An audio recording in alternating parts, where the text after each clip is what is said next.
So, good morning, everyone. This is going to be a little bit different. I'm going on a little bit of a different tangent today.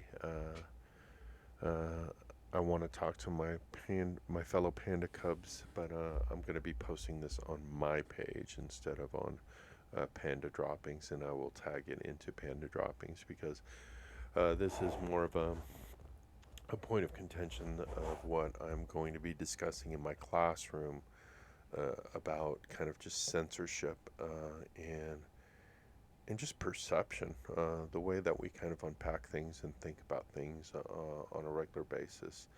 Um, there is a there's a certain point of stress when it comes to being an artist, and you start to realize that as you evaluate your target audience and you create things, you like, and I discuss this with my students. You have your own personal biases that will start to unearth, and they'll start to show up in your artwork, just in the way that you view things, and and and a big key to being able to like communicate to an audience is not so much trying to persuade them into a way of thinking, but just to allow them the capacity to empathize with your viewpoints, right? Because a lot of what we do and what we say is opinion. I've actually talked about this as well in my classroom, that that even though there's scientific fact that exists, not all of it is in fact is actually fact. It's just formulated data points that are built under a theorem that we have set aside. One reason why I don't like statistics is because statistics can be skewed to a certain ways, and there is an ethical nature of it that you're supposed to ensure that you're ethically doing things when you formulate your data, but nobody's unbiased. Uh, there, everybody has a certain bias, and I think that's the big thing that I've always found just weird, because inherently that bias exists in anything that you do, whether you've set a theorem and you're actually trying to collect data and actually prove a point, or you're just writing a personal piece on something, or you're writing a poem, or you're drawing a composition. Um, all those biases always exist, right? And that's why I told my students, like, as you dig into your creative self, you're going to find those biases. The unfortunate thing is, I think a majority of our societal um, viewpoints, everybody wants to be right instead of actually just allowing a discussion on their opinion and being willing to just walk away and agree to disagree, right? I think everybody has a tendency to want to coerce other people into their way of thinking, and it's just a horrible thing. Um, it's why I always say don't preach, just teach, and maybe ultimately you just end up walking a very lonely path, and you have to accept that. You have to just go through and have a full acceptance that maybe sometimes you just got to live life solo.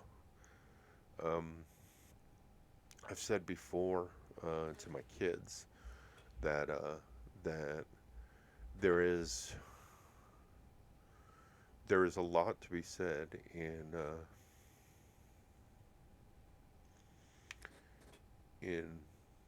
being being alone or being lonely with a bunch of people around you, and I would always prefer to be alone, because when you have a disconnect with people and you don't jive, it's tough. Um,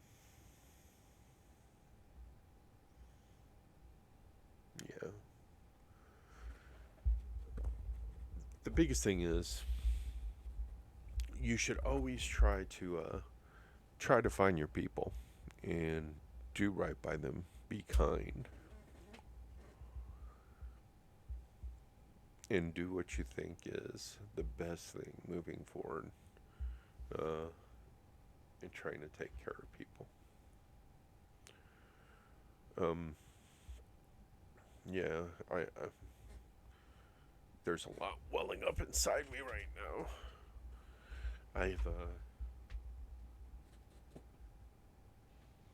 I've been on a path in finding myself, and I have finally again found myself, and it's been a good journey. Like, I mean, I'm finally there. It's easy to go into my classroom and teach and just enjoy my space. We passed the bond and the levy, so um, we're getting a new building. Although, I mean, I enjoy my current classroom, and I'm gonna have to accept change in 2 years again. Uh, I've accepted a lot of change in my life of late, and but it's all been a good thing. I've been able to kind of evolve and roll with the punches, and it's been a good thing. Um, yeah, I'm going on a tangent, so let me cycle back to kind of what I was originally talking about. Um, so the point that I really want to drive home within my classroom is I've gotten on this kick of where I wanted to talk about censorship because um, it's a frustrating thing for artists. When you find your creative voice and you want to speak your mind and everything, it's really important to be allowed to speak that mind. Whether or not people agree with it or not, we should not be censored in the fact that we do have a freedom of speech. As long as we are willing to deal with all our consequences, we should be allowed to say what we want to say.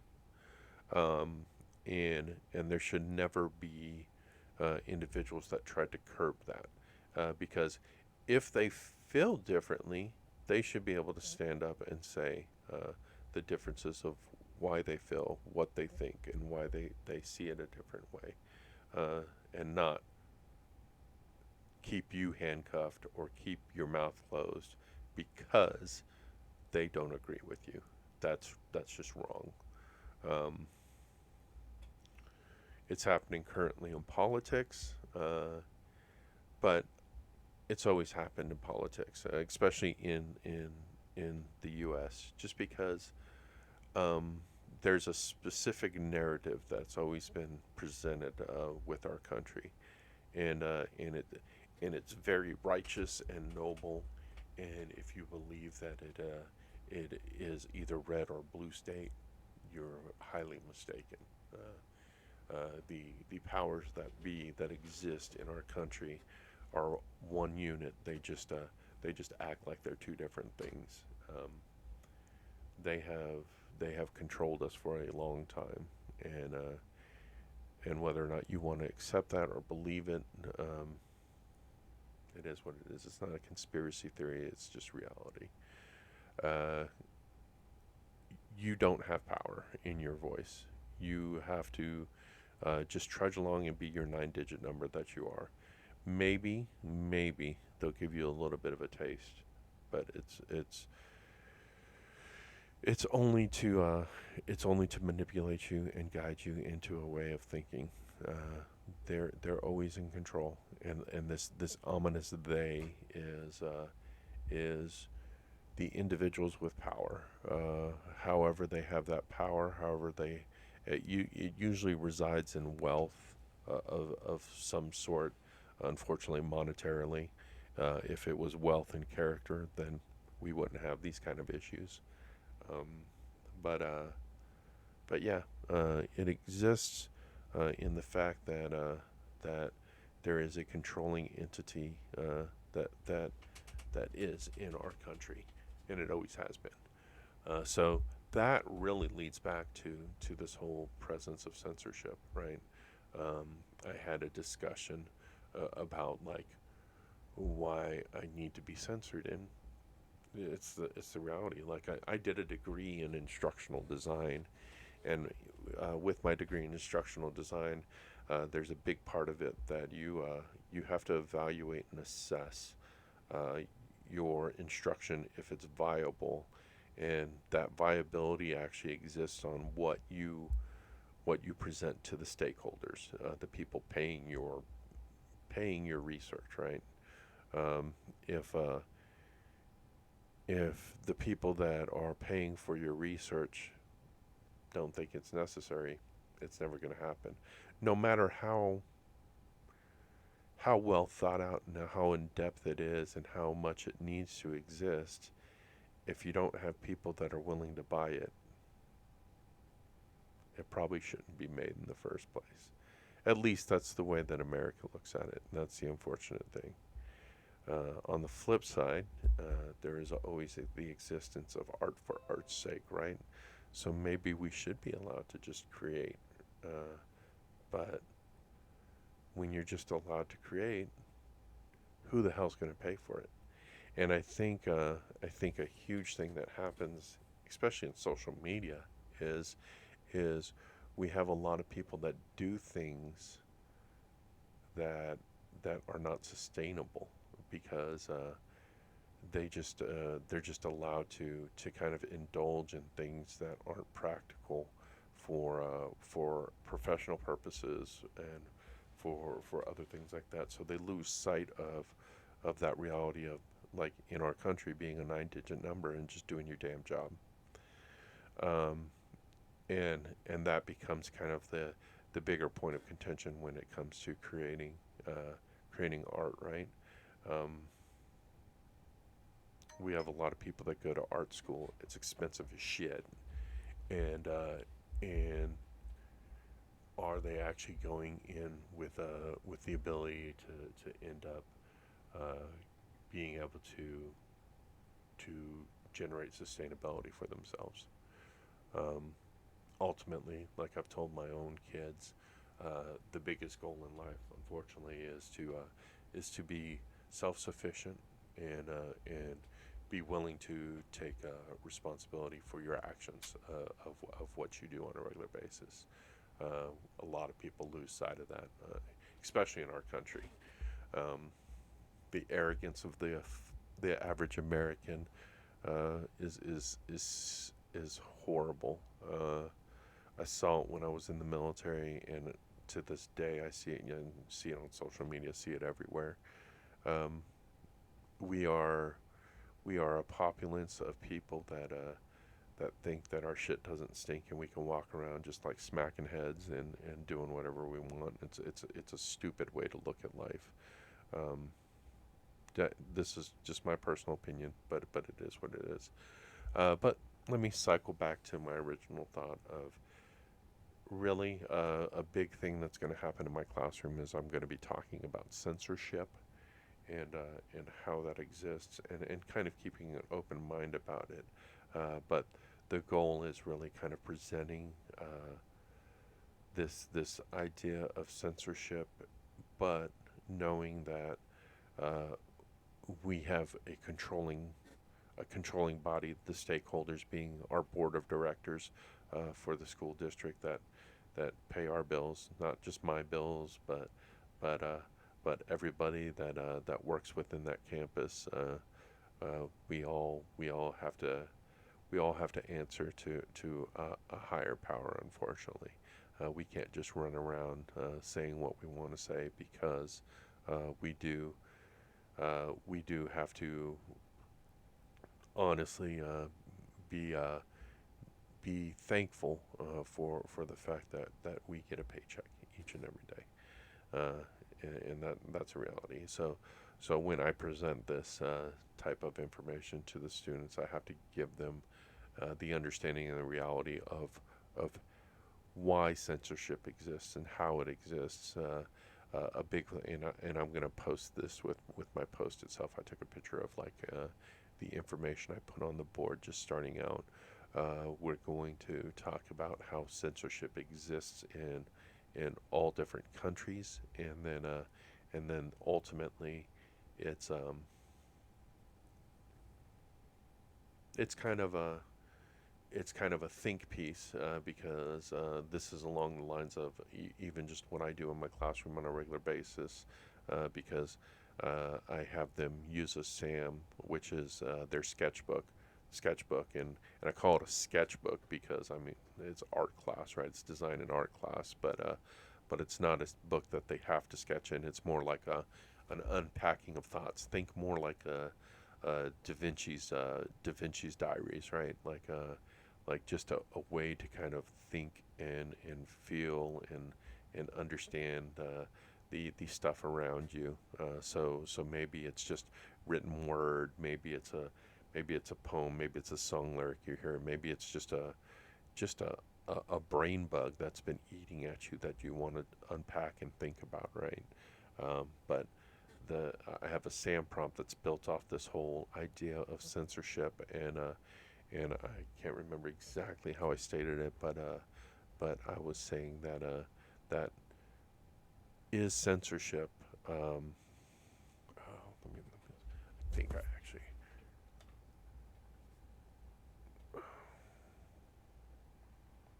don't want to misquote myself because I really thought this through on what I wanted to talk with the kids about.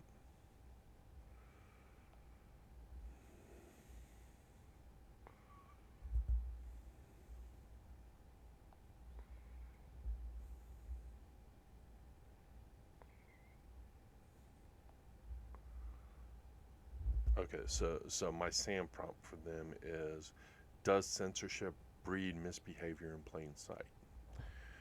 And the reason I asked the question like that specifically is the fact of I mean we deal with a lot of passive aggressive behavior here in the Pacific Northwest, and there's a lot of people, and I want to be careful on how I say this, but the reality exists to where there are those individuals that learn how to act a certain way so they can hide in plain sight. And they they say one thing, but their actions are always different than what they're saying out because they've learned how to say the right things, but hide their actions. Uh, Much like the movements of our politicians in our country. Yeah, I'm probably gonna get shadow banned from Facebook for this, but it is what it is. So so bottom line, I just wanted to talk about the fact that I'm going to be talking about censorship in my classroom. I'm going to be asking that point of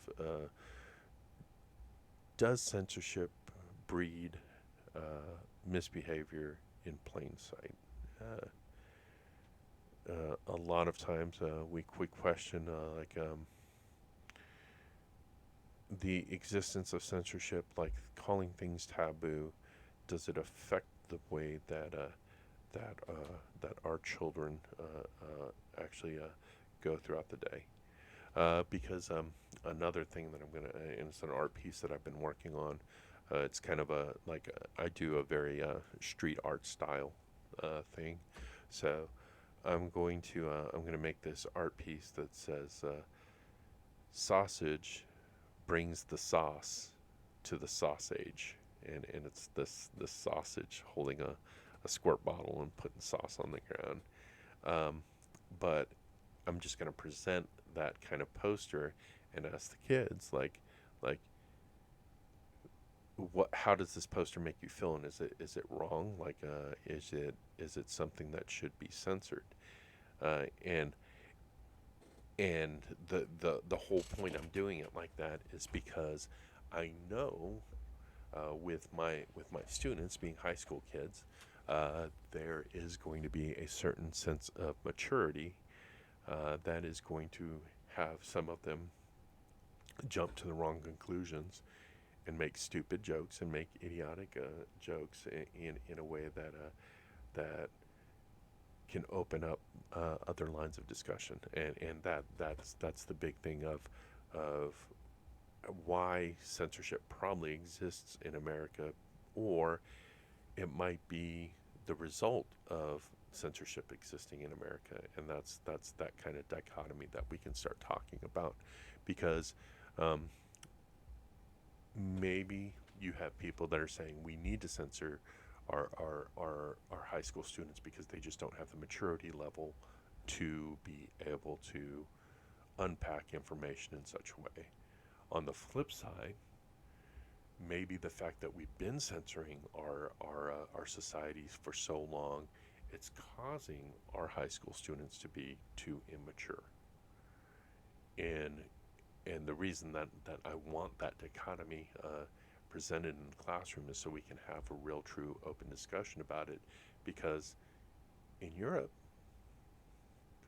you have museums that are full of nudes, and it's not taboo. It's not so nudes don't relate to sex. Whereas in our country, because we made it so taboo, nudes do relate to sex, and it's obviously part of this experiment that we call the Republic of the United States, and some of these conservative mindsets that actually exist in our country that do affect our youth on a regular basis. So I've droned on long enough, but I definitely wanted to kind of present this information and really talk about like this whole idea of censorship, of why I want to talk about it in my classroom, because I think it's a big major point that needs to be discussed. My principal specifically said, "Hey, if if you have an actual teachable moment, you should create it," and that's what I'm doing. I want to be able to create this teachable moment for my students, because I think it's going to be extremely beneficial for them, especially if they do dive into extremely creative fields. But as a STEAM teacher, as somebody that wants to integrate arts into all STEM, right? It's important to really understand that fact of censorship and how it exists. But peace and love, Panda Cubs. I definitely wanted to kind of talk about this, and like I said, I'm going to post this on my page, but then also tag Panda Droppings into it, because this is definitely an important topic for me as a public educator, to really have real conversations about things like this, about like censorship.